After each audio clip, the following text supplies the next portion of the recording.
வணக்கம். பழனிசாமிக்கு எதிரான வழக்கில் திமுகவினுடைய ஆர்எஸ் பாரதி பார்த்தீங்கன்னா நீதிமன்றத்தில் ஆஜராகி இருக்கிறாரு. என்ன நடக்குது அப்படின்றத பற்றி தான் இந்த வீடியோவில் நம்ம தெளிவாக பார்க்குறோம். அதாவது போதைப் பொருட்கள் பார்த்தீங்கன்னா கடத்தப்படுறது குறித்து திமுகவை தொடர்பு பற்றி எடப்பாடி பழனிசாமி பேசியதை எதிர்த்து தொடர்ந்த வழக்கில் தான் சாட்சியோடைய விசாரணைக்காக திமுகவினுடைய அமைப்பு செயலாளராக இருக்கக்கூடிய ஆர்எஸ் பாரதி சென்னையில் இருக்கக்கூடிய மாஸ்டர் நீதிமன்றத்தில் ஆஜராகியிருக்கிறாரு. போதைப்பொருள் கடத்தல் வழக்கில் ஜாபர் சாதிக்கை டெல்லி போலீசார் கடந்த ஆண்டு மார்ச் மாதம் கைது பண்ணாங்க.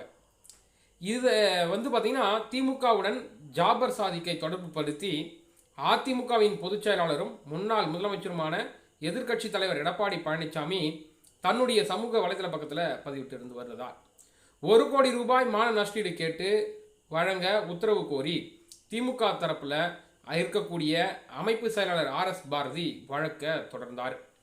இந்த நிலையில தான் இந்த வழக்குக்கு நீதிபதி ஜெயச்சந்திரன் முன்பு விசாரணைக்கு வந்தபொழுது சாட்சி விசாரணையை பதிவு செய்வதற்காக வழக்கை மாஸ்டர் நீதிமன்றத்துக்கு மாற்றி நீதிபதி உத்தரவிட்டார்.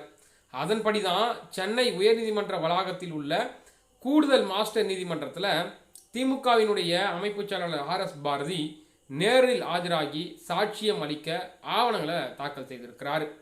அப்பொழுது எடப்பாடி பழனிசாமி தரப்பு வழக்கறிஞர் கௌதம் கால அவகாசத்தை கேட்டுக்கொண்டதை அடுத்து மாஸ்டர் நீதிமன்றம் நீதிபதி வழக்கின் சாட்சி விசாரணையை அக்டோபர் 8ஆம் தேதி ஒத்தி வச்சிருக்கிறாங்க.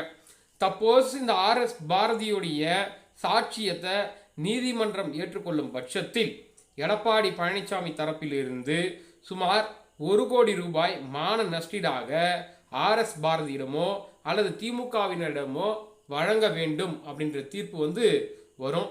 பார்க்கலாம் நீதிமன்றம் எடப்பாடி பழனிசாமிக்கு என்ன உத்தரவை போட போறாங்கன்றத. மேலும் இது போன்ற அரசியல் சம்பந்தமான நிகழ்வுடன் உங்களை நான் சந்திக்கிறேன். நன்றி, வணக்கம்.